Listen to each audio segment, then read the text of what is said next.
Satyabhama Institute of Science and Technology, Chennai. Satyabhama Institute of Science and Technology, Chennai.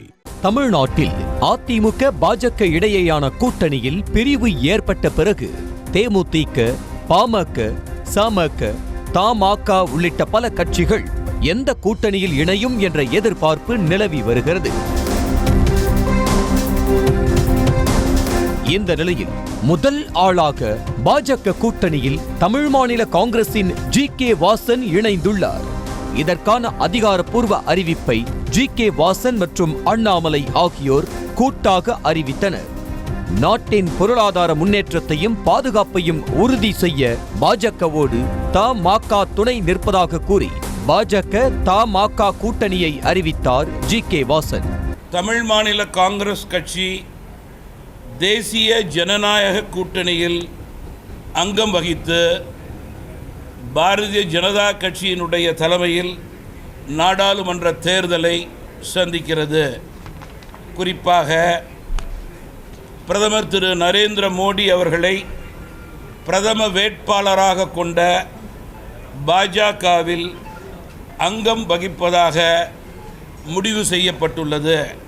மூப்பனாரின் கனவை 2024 மற்றும் 2026 தேர்தலில் நிறைவேற்றுவதற்கான பாலமாக இந்த கூட்டணி உள்ளதாக பாஜக மாநில தலைவர் அண்ணாமலை தெரிவித்தார். இதன் மூலம் வரும் நாடாளுமன்ற தேர்தல் மட்டுமின்றி 2026 நடைபெறவுள்ள சட்டப்பேரவை தேர்தலிலும் பாஜக தமாக கூட்டணி தொடரும் என அண்ணாமலை உறுதிப்படுத்தினார். நம்முடைய அண்ணன் ஜி.கே. வாசன் அவருடைய அனுபவம், அவருடைய வழிநடத்தல் அடுத்த 100 நாட்களுக்கு குறிப்பாக தமிழகத்திற்கு மிக முக்கியமாக தேவைப்படுகிறது. அண்ணன் ஜி.கே. வாசன் அவர்களுடைய வழிநடத்தல் என்பது எல்லா தலைவர்களையும் நம்மோடு ஒருங்கிணைத்து பிரதமர் அவர்கள் விரும்பக்கூடிய ஒரு உறுதியான கட்டமைப்பான இந்தியா 2024-29 மிக முக்கியமான காலகட்டம். அதற்கெல்லாம் அண்ணன் வாசன் அவர்களுடைய அணுகுமுறை, அவருடைய கூட இருந்து அவர் சொல்லக்கூடிய ஆலோசனைகள் நிச்சயமாக எங்களுக்கு இருக்கும். இதனிடையே வரும் மக்களவை தேர்தலில் அதிமுகவுக்கு எதிராக தனது பலத்தை நிரூபித்து காட்டியே ஆக வேண்டும் என்ற கட்டாயத்தில் இருக்கும் ஓ. பன்னீர்செல்வம் டிடிவி தினகரனுடன் கைகோர்த்திருக்கும் நிலையில் டிடிவி தினகரனோ அண்ணாமலையுடன் ரகசிய பேச்சுவார்த்தை நடத்தி வருவதாக தகவல் வெளியாகியுள்ளது. கூட்டணி குறித்து டிடிவி தினகரன் அண்ணாமலையுடன் தொலைபேசியில் ரகசிய பேச்சுவார்த்தை நடத்தியதாகவும் இந்த பேச்சுவார்த்தை தொகுதி பங்கீடு அளவுக்கு சென்றிருப்பதாகவும் தகவல்கள் கூறுகின்றன.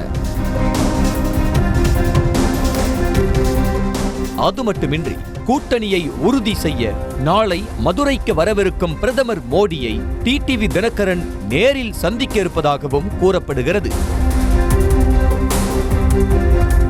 பாஜக தமிழ் மாநில காங்கிரஸ் இடையே கூட்டணி உறுதி என்ற பரபரப்பு அடங்குவதற்குள் அதிமுக பொதுச் செயலாளர் எடப்பாடி பழனிசாமியை தமாக இளைஞரணி தலைவர் யுவராஜ் சந்தித்து பேசியிருப்பது பரபரப்பை ஏற்படுத்தி இருக்கிறது.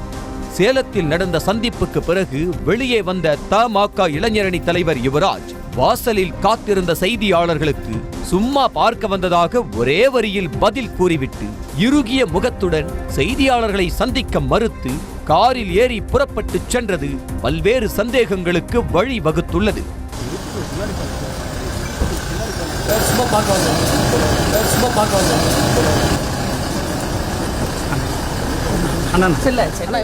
பாஜகவையும் அதிமுகவையும் இணைக்க ஜி.கே. வாசன் பாலமாக செயல்படுவதாக தகவல்கள் உலாவிக் கொண்டிருந்த சூழலில் அது முடியாமல் போனதால் மீண்டும் நாடாளுமன்றத்தில் தனது இருப்பை உறுதிப்படுத்திக் கொள்ள ஜி.கே. வாசன் பாஜகவுடன் கைகோர்த்திருக்கிறார். இந்த நிலையில் காமராசர் மூப்பனார் வழி அரசியல் கற்ற காரணத்தால் தனிப்பட்ட முறையில் எடப்பாடி பழனிசாமியை நேரில் சந்தித்து நன்றி தெரிவித்ததாக இபிஎஸ் உடனான சந்திப்புக்கு யுவராஜ் விளக்கம் கூறியிருப்பது அப்படியானால் ஜி.கே. வாசன் நன்றி மறந்துவிட்டாரா என்ற கேள்வியை எழுப்பியிருக்கிறது. Satyabhama Institute of Science and Technology, Chennai. Satyabhama Institute of Science and Technology, Chennai. செய்திகளை உடனுக்குடனும் துல்லியமாகவும் தெரிந்து கொள்ள சப்ஸ்கிரைப் பண்ணுங்க.